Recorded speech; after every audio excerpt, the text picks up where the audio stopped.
just all balls. I mean, ask anybody who actually runs a prison or has to deal with any of this. The reason that you have sanctions and reductions in sentence are in order to keep the prisoners quiescent. It's a real problem.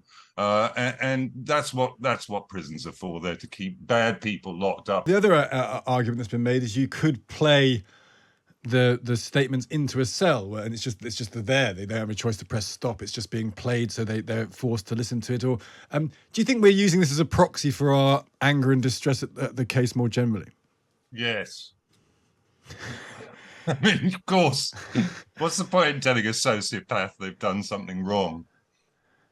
And what about the point to the family that they want to say? I mean, we talk to Farah. Yeah, but come on, Stig. In our daily lives, we go through this the whole time where we tell people they've done something wrong to us, and they go, "So what?" and press on regardless. It's sort of, it's of course, everybody.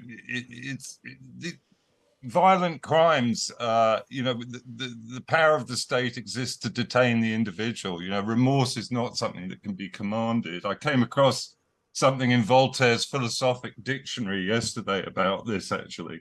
And Voltaire says if a robber is executed and his accomplice possesses free will, then he'll look at the punishment and think, I disdain it, and go out and kill again. So, in fact, all of this is about psychology. It's not about reality. The law exists to detain people because they're a threat to the public. And you think that, what about Farah's argument, which is that there's something in it it doesn't matter if the person's not going to show remorse, although she said you've got to give someone a chance, and maybe there might be just a fleeting moment where just all balls. I mean, ask anybody who actually runs a prison or has to deal with any of this. The reason that you have sanctions and reductions in sentence are in order to keep the prisoners quiescent. It's a real problem. And that's what prisons are for. They're to keep bad people locked up, usually men, until their testosterone levels flag and they're no longer a risk to the public.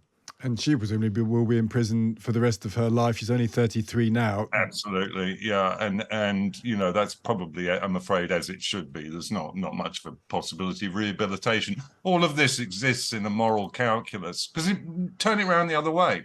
If you take my point of view, then what can you practically do about the issue of crime? And it becomes a lot clearer, it seems to me, when you're bound up in this shadow play of remorse, conscience, feelings.